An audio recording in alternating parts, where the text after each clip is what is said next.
Olá, senhoras e senhores, sejam muito bem-vindos, bem-vindas à Central dos Números, o canal de questões resolvidas mais didático do YouTube. No vídeo de hoje trouxe para você um super simulado direcionado ao concurso de recenseador do IBGE. Está estudando para esse concurso? Então fica ligado nesse vídeo. Separei para você 10 questões de nível fundamental da Sebrasp, a banca que vai organizar o próximo concurso para você treinar. E eu tenho uma sugestão, claro, você segue se você quiser. Um simulado serve para quê, meu caro, minha cara? Um simulado serve para você simular, ou seja, para você treinar como se estivesse lá na hora da prova. Então, eu preparei esse simulado. Você vai poder receber esse simulado no seu e-mail, se você quiser. Então, aqui embaixo tem um link para você baixar o simulado. Você coloca o seu e-mail, o simulado vai chegar no seu e-mail e você vai poder baixar o simulado para poder imprimir se você quiser. E aí, você vai tentar resolver esse simulado antes de ver esse vídeo. Por que isso? Porque assim você vai ver em que nível estão os seus estudos, né? Como que você tá? O que você precisa estudar mais? Aquele assunto que você tiver mais dificuldade é o assunto que você vai estudar mais. Então, eu te aconselho a fazer assim. Tente resolver as questões, baixa o simulado, tenta resolver e depois volta aqui para conferir as respostas. Combinado? Assim, o seu estudo vai ser mais proveitoso, eu te garanto. Fechado? Vamos às questões? Vem comigo! Essa primeira questão é a questão de fração. Lembrete, se você ainda não se inscreveu na Central dos Números, inscreva-se, por favor, dá uma força aí para o nosso canal, combinado? No início de determinado mês, uma escola tinha um estoque de 720 quilos de alimentos. Nas 3 primeiras semanas desse mês foram consumidos respectivamente 1/6, 5/24 e 1/5 desse estoque de alimentos. Considerando essa situação hipotética, assinale a opção que apresenta a quantidade de alimentos restante nesse estoque logo após essas 3 semanas. Então, um probleminha de fração. Você tem uma quantidade total de alimentos e essas 3 frações são aplicadas sobre essa quantidade total, né? Então, são essas frações do estoque de alimentos. Como que você calcula uma fração de alguma coisa? Uma fração de alguma coisa é essa fração vezes essa alguma coisa. Então, para a gente descobrir quanto alimento foi consumido no total, basta a gente fazer essas frações vezes 720, beleza? Então, a gente vai fazer 1/6 de vezes 720, certo? Como que você trabalha com a fração? Você pode fazer 1 vezes 720 dividido por 6, ou pode fazer 720 dividido por 6 vezes 1. A ordem aqui não é importante. 1 vezes 720 dá o próprio 720. 720 dividido por 6, 7 dividido por 6 dá 1. Então, coloco 1 lá. 1 vezes 6, 6 para 7, sobra 1. 1 com 2, 12. 12 dividido por 6, 2. 2 vezes 6, 12, sobra 0, né? Esse 0, 0 dividido por 6, dá o próprio 0. Então, 720 dividido por 6 dá 120. Faz aí 5/24 vezes 720, né? Então, 5/24 de 720. 720 dividido por 24 dá 30, né? Então, 72 dividido por 24 dá 3. Tem esse 0, coloco o 0 aqui. Então, vai sobrar 5 vezes 30. 5 vezes 30, 5 vezes 3, 15. 5 vezes 0, 0, 150. E, por fim, 1/5 de 720. Por quê? Todas essas frações devem ser aplicadas sobre o estoque de alimentos. Poderia ser diferente, tá? O problema poderia te falar de outro jeito, de modo que a fração não fosse toda aplicada sobre o total aqui. Mas não é esse caso, só para você ficar atento. 1/5 de 720 7 dividido por 5 dá 1, 1 vezes 5, 5 para 7 sobram 2, 2 com 2, 22, 22 dividido por 5 dá 4, 4 vezes 5, 20 para 22 sobram 2, 2 com 0, 20, 20 dividido por 5, 4, 144. Então, esses foram os alimentos consumidos. Somando aqui o total, a gente vai ter 120 mais 150 mais 144. 0 mais 0 mais 4 dá 4, né? 2 mais 5, 7. 7 mais 4, 11. Vai 1. 1 mais 1, 2, mais 1, 3, mais 1, 4, 414. Esse foi o total de alimentos consumidos. É isso que o problema quer? Não, então não se empolgue e marque a resposta não, porque o problema quer a quantidade de alimentos restante, o tanto de comida que sobrou, né? Então, você vai pegar o total de alimentos que tinha, 720, e subtrair aqui o tanto que eles comeram. Então, você vai fazer 720 menos 414 para descobrir o tanto que sobrou. 720 menos 414, 0 menos 4 não dá. Pega um emprestado aqui, 10. 10 menos 4 dá 6, né? Se pegou emprestado, não tem mais 2, tem 1. 1 menos 1, 0. E depois, 7 menos 4. 7 menos 4 dá 3. 306. Então, sobrou lá 306 quilos de alimentos. Então, 306 é a resposta dessa questão. Entendido? Dúvidas? Perguntas? Se você quiser perguntar alguma coisa, pode me escrever, deixe sua dúvida aqui embaixo nos comentários que eu vou te responder tentando te ajudar. Combinado? Vamos para a segunda questão. Vem comigo. De acordo com o Código de Trânsito Brasileiro, artigo 62, a velocidade mínima de veículos automotores em determinada via não poderá ser inferior à metade da velocidade máxima estabelecida para essa via, respeitadas as condições operacionais de trânsito e da via. A tabela a seguir mostra a velocidade máxima permitida em vias que não possuem sinalização reguladora para alguns tipos de veículos. Então, a tabela fala da região urbana e rural, do tipo de via, do tipo de veículo e a velocidade máxima permitida em cada uma dessas vias. Aí o problema pede a velocidade máxima permitida para ônibus em uma rodovia é igual a quanto? Então, ele vai comparar a velocidade do ônibus na rodovia com a velocidade em outras vias, né? Primeiro, qual é a velocidade do ônibus, velocidade máxima do ônibus na rodovia? Olha aqui na tabela. Rodovia, ônibus. Rodovia, ônibus é 90 km por hora. Então, escreve isso. A velocidade máxima do ônibus na rodovia é de 90 km por hora. Essa velocidade, letra A, é igual a 4 vezes a velocidade máxima permitida na via coletora? Vamos descobrir. Quanto que é 4 vezes a velocidade máxima na via coletora? Primeiro, qual é a velocidade na via coletora? Via coletora está aqui, velocidade máxima 30 km. 4 vezes 30 dá 90? Ora, 4 vezes 30 dá 120, né? 4 vezes 0, 0. 4 vezes 3, 12, 120. Então, a velocidade do ônibus na rodovia não é igual a 4 vezes a velocidade na via coletora. Então, a letra A não é a resposta da questão, né? A velocidade do ônibus na rodovia é igual a 1,5 vezes a velocidade máxima permitida na via de trânsito rápido. Olha aqui, via de trânsito rápido, está aqui a primeira linha, 80 km por hora. 1,5 vezes 80 dá 90. Vamos testar. 1,5 vezes 80. Tem um truque aqui, você pode dividir o 1,5 em 1 mais 0,5, né?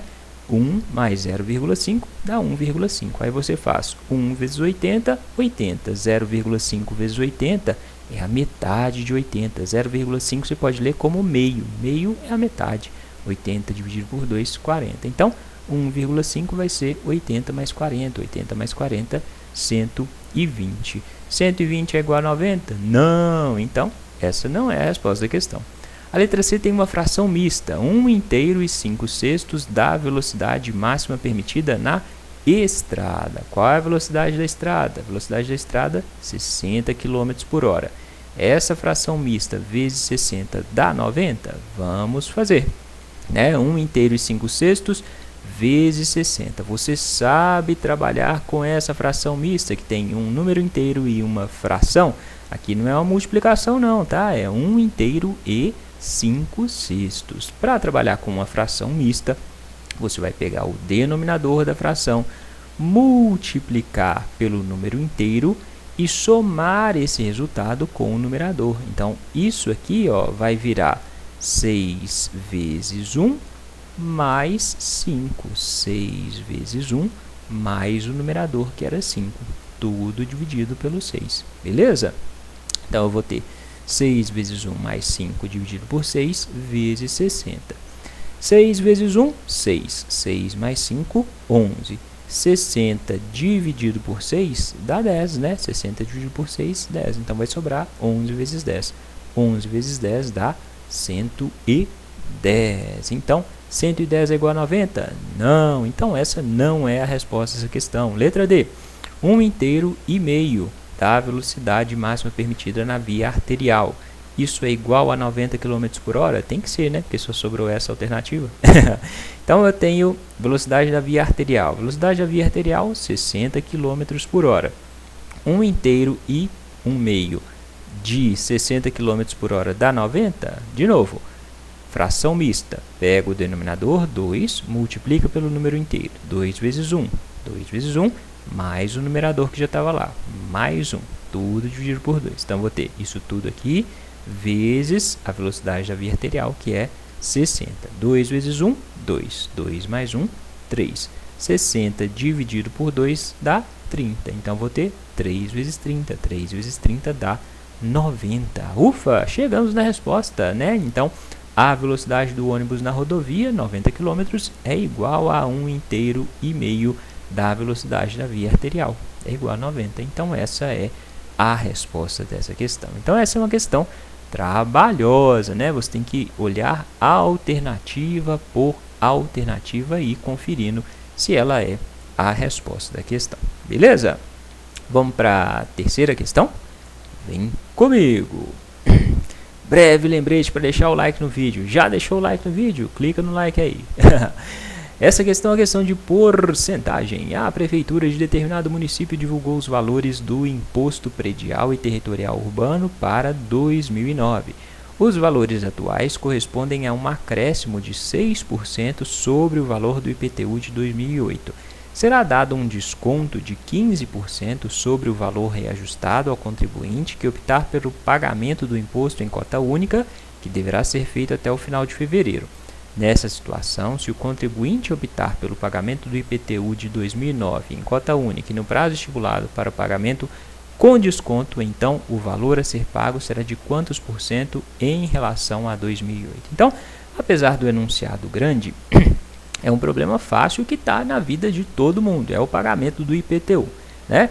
De um ano para o outro, o IPTU aumentou 6%, mas o problema fala que se você pagar antes, se você pagar até o fim de fevereiro, você vai ter 15% de desconto. E aí ele quer saber, esse novo valor vai ser quantos por cento em relação ao valor do ano passado, em relação ao valor do ano de 2008, entende? Então, primeiro, vamos calcular qual é o valor do IPTU depois do aumento de 2008 para 2009. Para fazer esse problema, talvez o jeito mais fácil seja atribuir um valor ao IPTU de 2008. Vamos supor que o IPTU em 2008 custava R$100, beleza? Então, se o IPTU em 2008 custava R$100, em 2009, não 2019, 2009, né, de acordo com o problema aqui, ele aumentou 6%. 6% de 100 é fácil, 6% de 100 é 6, é o próprio 6, né? Então, se ele aumentou 6%, ele aumentou R$6. Ele custava 100, aumentou R$6. O IPTU em 2009 passou a custar R$106. Só que a pessoa pagou antecipado, então ela teve um desconto de 15%. 15% sobre esse valor de 2009, né? Então, vai ter um desconto, 15% de 106 aqui. 15% de 106, você pode usar aquele macete que eu já te ensinei num vídeo aqui no canal. Se não viu o vídeo, dá uma olhada nesse link aqui, ó. Nesse link tem um macete para você. 15% é a mesma coisa que 10% mais 5%, concorda? 10% de qualquer número anda com a vírgula uma casa para a esquerda, então 10% de 106 é 10,6. 5% é a metade de 10%, né? Então é 10% dividido por 2. 10,6 dividido por 2, 10 dividido por 2 dá 5, 6 dividido por 2 dá 3. Então 15% vai ser 10,6 mais 5,3, né? 10 mais 5 dá 15, 6 mais 3 dá 9, 15,9. 15% de 106 é 15,9, R$15,90. A pessoa que pagar com antecedência vai ter um desconto de R$15,90. Quanto que ela vai pagar então? Então subtrai o tanto que ela ia pagar, R$106, menos o desconto de R$15,90. 106 menos 15,9. Aqui você vai colocar a vírgula embaixo de vírgula. Onde está a vírgula aqui depois do 106? Está logo depois do 6, né? E coloquei um zero aqui, só para você conseguir visualizar. Você vai colocar vírgula debaixo de vírgula. Se eu tenho uma casa decimal aqui, eu tenho que ter uma casa decimal aqui para fazer a subtração, né? 0 menos 9 não dá, pega um emprestado. 10 menos 9 dá 1. Peguei um emprestado, não vou ter 6, vou ter 5. 5 menos 5 dá 0. 10 menos 1, 9. Então, a pessoa, ela, se não pagar até fevereiro, vai pagar 106. Se ela pagar até o fim de fevereiro, ela vai pagar R$90,10. Ou seja, vai ter um desconto, né? O problema que é saber quanto esse valor é em relação, ao ano de 2008. Olha só, todas as respostas dizem: o valor a ser pago será X% inferior ou superior ao valor de 2008. A gente disse que o valor de 2008 era R$100. Se era R$100, a pessoa vai pagar R$90. Quanto ela vai pagar a menos, né? Então, em 2008 pagou R$100, agora pagará R$90,10. Então, o imposto reduziu, né? O valor reduziu. Quanto que reduziu? R$100 menos R$90,10. 10 menos 1 dá 9. 9 menos 0, 9. 9 menos 9, 0. Então, reduziu R$9,90. Como a gente trabalhou lá no início com R$100, reduziu 9,9%. Sendo assim, o valor que ela vai pagar em 2009 com desconto, R$90,10, é um valor 9,9% menor, inferior do que o que ela pagou em 2008. Então, a resposta da questão é a letra A. O valor a ser pago será 9,9% inferior ao valor pago em 2008. Certinho? Entendido? Dúvidas? Perguntas? Então, essa é uma questão de porcentagem. Se você tem dúvidas em porcentagem, veja aquela aula que deixei para você lá no início do vídeo, no início dessa questão, tá bom? Para você aprender a trabalhar com essas questões de porcentagem, porque eu acredito muito que vai cair uma questão de porcentagem para você na sua prova. Fechado? Vamos para a próxima questão, questão número 4. Uma empresa gasta 1,5 kg de açúcar por semana para cada 7 empregados que tomam cafezinho e suco durante a jornada de trabalho. Nesse caso, se essa empresa gasta por semana 9 kg de açúcar para adoçar cafezinho e suco para seus empregados, então a quantidade de empregados da empresa que tomam cafezinho e suco é igual a quanto? Aqui a gente tem uma questão de proporção direta, né? 7 funcionários, 7 empregados consomem 1,5 kg de açúcar por semana. 9 kg de açúcar serão consumidos por quantos funcionários? Então, você tem uma proporção direta, e uma proporção direta nada mais é do que uma regra de 3, né? Vamos resolver essa questão usando uma regra de 3, uma proporção direta. 7 empregados consomem 1,5 kg de açúcar por semana, X empregados consumirão 9 kg de açúcar por semana. Para achar o valor de X, basta multiplicar aqui, ó, como se fosse um X. Vai fazer 1,5 vezes X é igual a 7 vezes 9. Multiplica como se fosse um X e iguala as multiplicações. 1,5x é igual a 7 vezes 9. 7 vezes 9, 63. O 1,5 que está multiplicando o x, passa para cá dividindo. Então, vou ficar com x é igual a 63 dividido por 1,5. Vamos facilitar essa divisão? Eu posso multiplicar aqui e aqui por 10. Para quê? Para sumir com essa vírgula. 1,5 vezes 10 dá 15, né? Só que eu não posso multiplicar só o 1,5. Tem que multiplicar o 63 também. Então, multiplica aqui em cima e aqui embaixo por 10. 63 vezes 10, 630. 1,5 vezes 10, 15. Sumir com a vírgula, agora fica fácil fazer a divisão. 63 dividido por 15, olha, aqui você trabalha por aproximação. 15 vezes 2 é fácil, 15 vezes 2 é 30, né? Pensando em chegar nos 60, se 15 vezes 2 é 30, 60 vai ser 4 vezes 15, né? Então, 63 dividido por 15 dá 4. 4 vezes 15, 60. Para 63, faltam 3. 3 com 0, 30. 30 dividido por 15, 2. 42. Então, 7 empregados consomem 1,5 quilos. 42 empregados consumirão 9 quilos de açúcar. Por isso, 42 é a resposta dessa questão. Beleza? Dúvidas? Perguntas? Você pode resolver essa questão de outra forma? Não gosto de regra de 3, professor. Pode resolver, é uma proporção direta.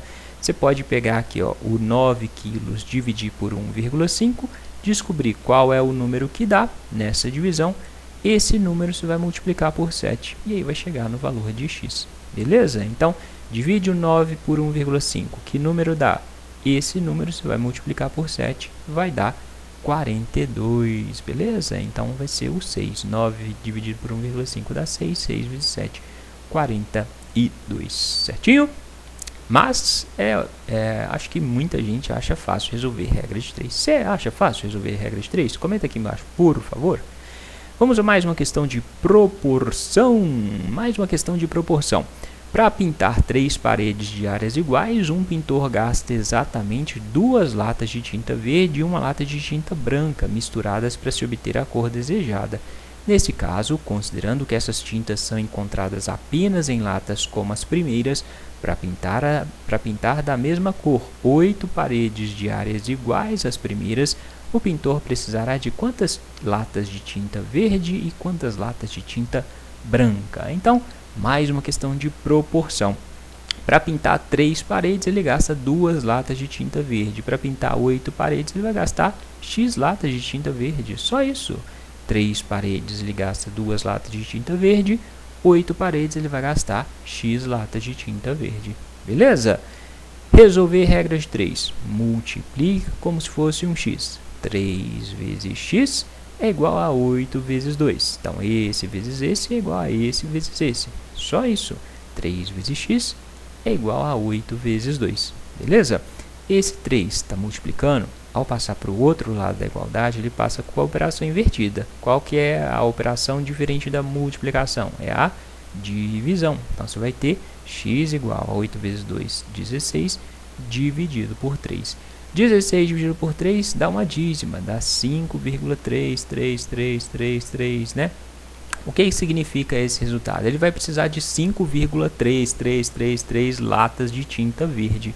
Só que não tem como você comprar 5,333 latas de tinta verde, né? Então, você vai precisar comprar uma lata a mais. Vai precisar comprar 6 latas para ter 5,33333 de volume. Entende?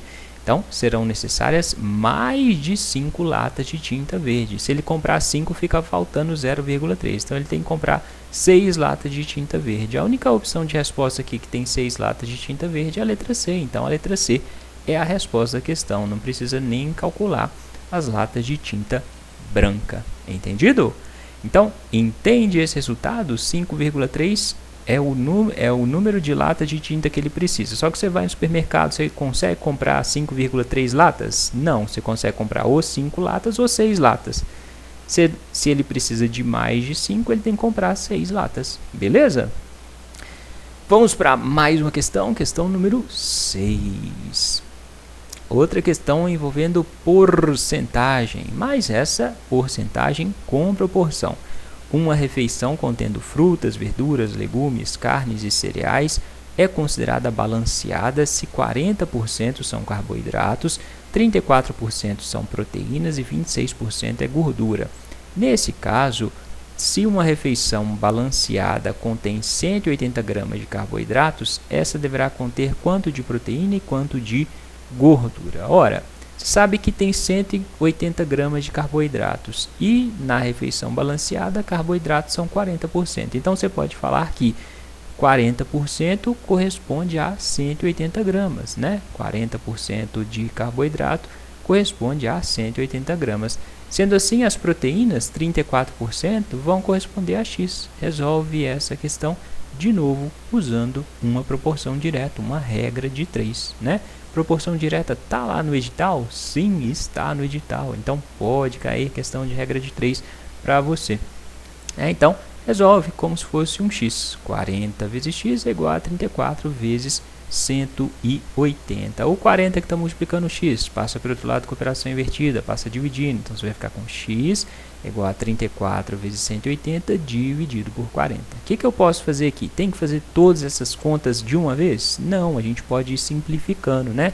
Se você tem só multiplicação e divisão, você pode ir simplificando. O que eu posso simplificar aqui de cara? Posso simplificar esse zero com esse zero. É como se eu dividisse aqui em cima e aqui embaixo por 10, né? Então, simplificando esse zero com esse zero, vai sobrar 34 vezes 18 dividido por 4. O que eu posso fazer agora? O 4 não é 2 vezes 2, então eu posso dividir 34 por 2 e 18 por 2, né? E aí eu elimino o 4, beleza? Então, 34, primeiro eu vou dividir por 2. 34 dividido por 2, 17, né?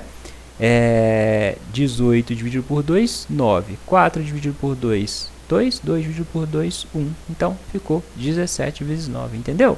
Dividir esse por 2, esse por 2. 2 vezes 2 dá 4. Dividir o denominador por 4 também.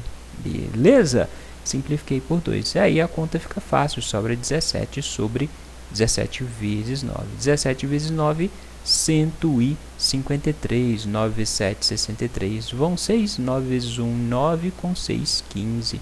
Então, 34% de proteínas correspondem, nesse caso, a 153 gramas de proteínas. Por isso, essa é a resposta da questão. Precisa calcular a gordura? Não, não precisa calcular a quantidade de gordura. Beleza?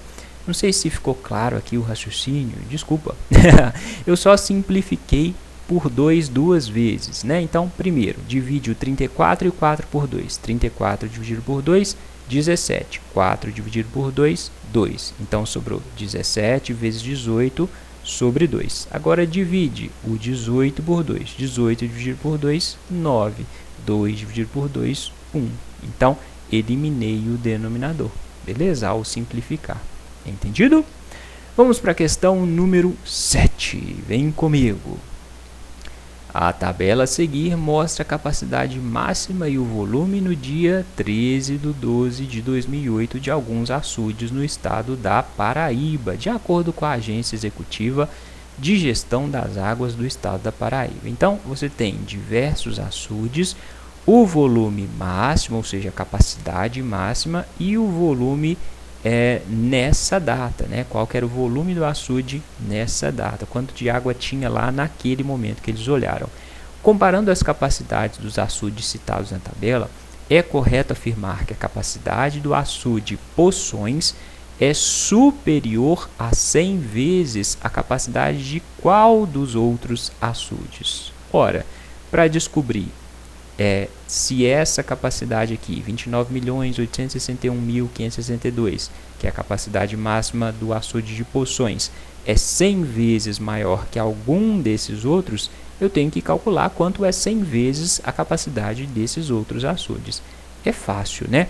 Multiplicar 100 por qualquer número significa acrescentar 2 zeros ou, se tiver vírgula, andar com a vírgula 2 casas para direita, tá bom? Então, multiplicar qualquer número por 100, acrescenta 2 zeros ou anda com a vírgula 2 casas para direita quando a vírgula está lá, certo? Então, para cada um desses outros açudes, a gente vai multiplicar por 100.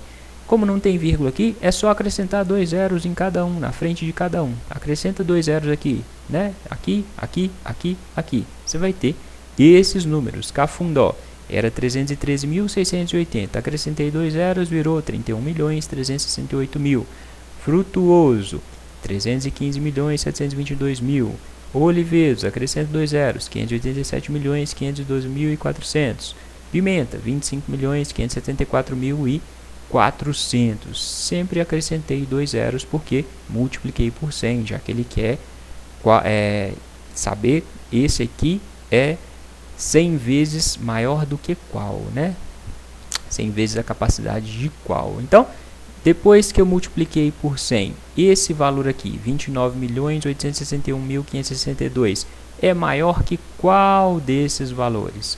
29.861.000 só é maior que 25.574.000. Todos os outros, ó, 31 milhões, 315 milhões, 587 milhões são maiores que 29 milhões. Então, essa capacidade de poções é superior a 100 vezes a capacidade do açude de pimenta. Por isso, pimenta é a resposta da questão. 29 milhões só é maior que 25 milhões, que é a capacidade de pimenta multiplicada por 100. Logo, essa é a resposta da questão. Então, essa é uma questão bem tranquilinha, concorda? Era só multiplicar por 100 e ver se esse número era maior que qual desses valores que você obteve, certinho?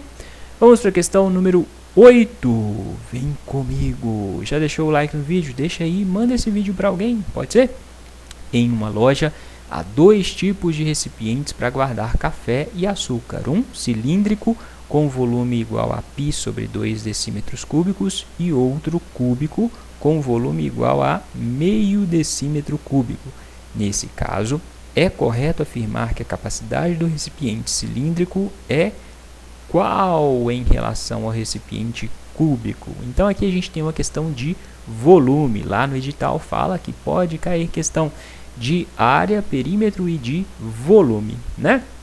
Primeiro, a gente tem que comparar esse volume do cilindro com esse volume do cubo. Você sabe qual é o valor de π? Lembra do valor de π? O π vale 3,14, né? É uma dízima, na verdade, mas a gente geralmente usa as duas primeiras casas decimais, 3,14. Então, o volume do cilindro que é dado por π sobre 2 vai ser π 3,14 sobre 2. 3,14 dividido por 2.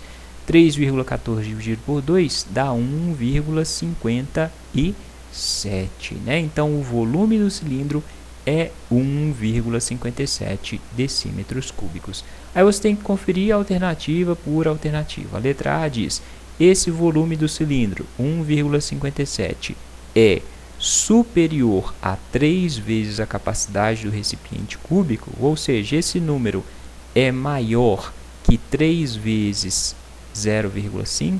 Quanto que é 3 vezes a capacidade do cubo? 3 vezes 0,5. 3 vezes 0,5 dá 1,5, né? Então, esse volume do cilindro, 1,57, é um número maior que 1,5. Por quê? 1,5 é a mesma coisa que 1,50. 1,57 é maior que 1,50. Então, essa é a resposta da questão. E letra A, não precisa conferir as outras, não. Esse volume do cilindro é superior a 3 vezes a capacidade do recipiente cúbico. Beleza? Entendido? Então, questão tranquilinha, você só precisava saber o valor de π e depois verificar que a letra A atendia o que a questão pedia. Certinho? Vamos para a penúltima questão deste simulado. Outra questão de interpretação de tabela. Lá no edital fala que pode cair questão de interpretação de tabela e de gráfico, né?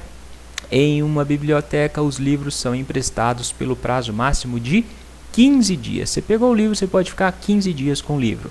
Caso o usuário não devolva o livro nesse prazo, é cobrado uma multa de 50 centavos por dia de atraso para cada livro. Então, você paga 50 centavos para cada dia que você atrasar e para cada livro que você estiver com ele atrasado, tá bom?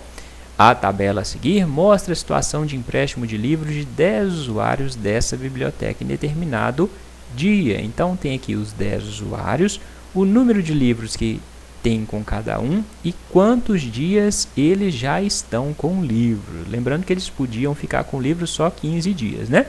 Nessa situação hipotética, se todos esses 10 usuários devolverem os livros nesse dia, o valor total correspondente às multas pelos atrasos nas devoluções dos livros emprestados será igual a quanto? Quanto que a biblioteca vai receber só de multa por atraso? É tranquila essa questão.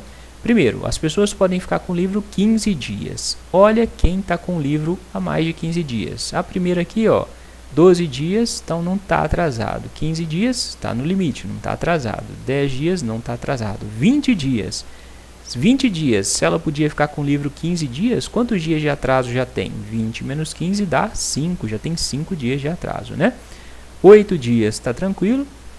30 dias, ou seja, essa pessoa aqui já passaram 15 dias que ela deveria ter entregue o livro, né? 15 dias mais os 15 dias que ela estava, dá os 30 dias que ela está com o livro, né? 30 menos 15 dá 15. 21 dias também está atrasado, 21 menos os 15 dias que ela podia ficar, dá 6 dias de atraso. 20 dias menos 15 dá 5 dias de atraso, 10 está tranquilo, né? Não chegou nos 15, 13 está tranquilo, não chegou nos 15. Então, você tem aqui, ó, essa pessoa, o Paulo está com 5 dias de atraso, a Helena está com 15 dias de atraso, a Tatiana 6 dias de atraso e a Cristina 5 dias de atraso.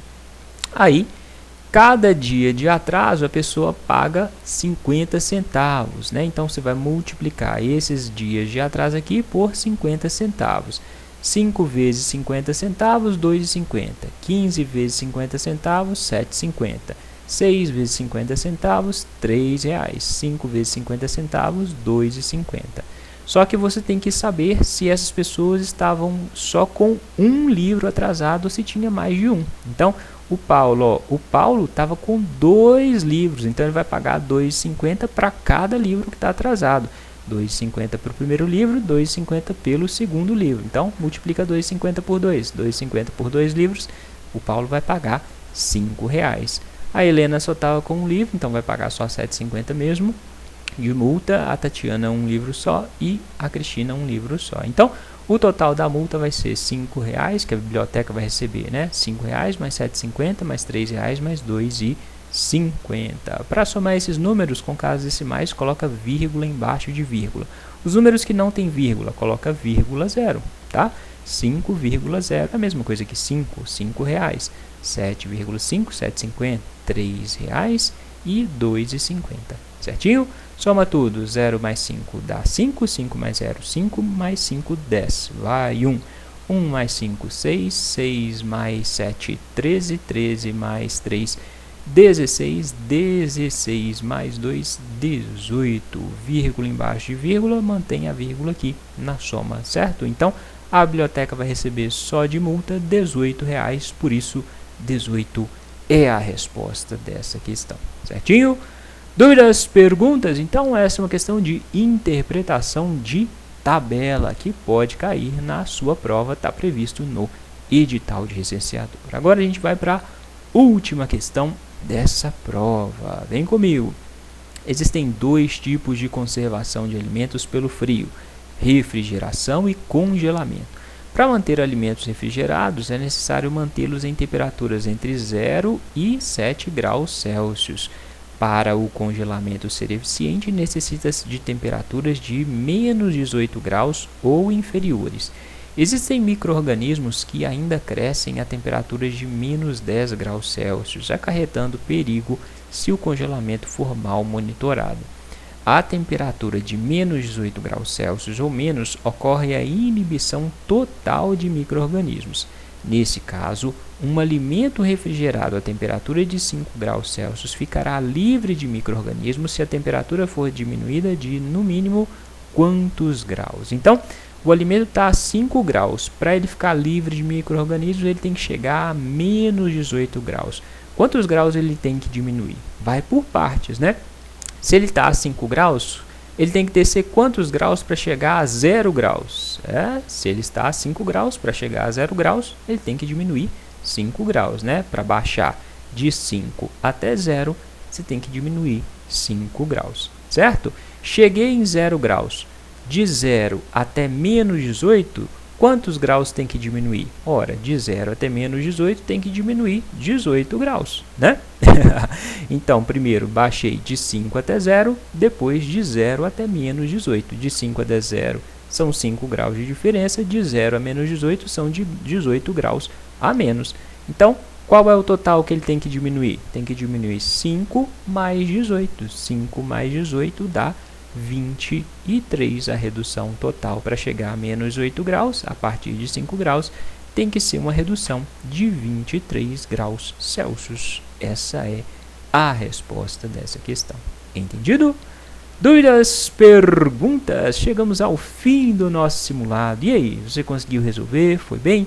Qual foi a questão que você teve mais dificuldade? Me conta, deixe sua dúvida aqui embaixo nos comentários, me fala onde você precisa melhorar, que eu posso fazer um vídeo para você. Combinado? Se você quiser estudar mais, dá uma conferida nesses links que eu separei para você se preparar cada vez mais para o seu concurso. Fechado? Garantindo aí a sua vaga. Deixa o like no vídeo, se inscreve na Central dos Números e bons estudos. Até a próxima!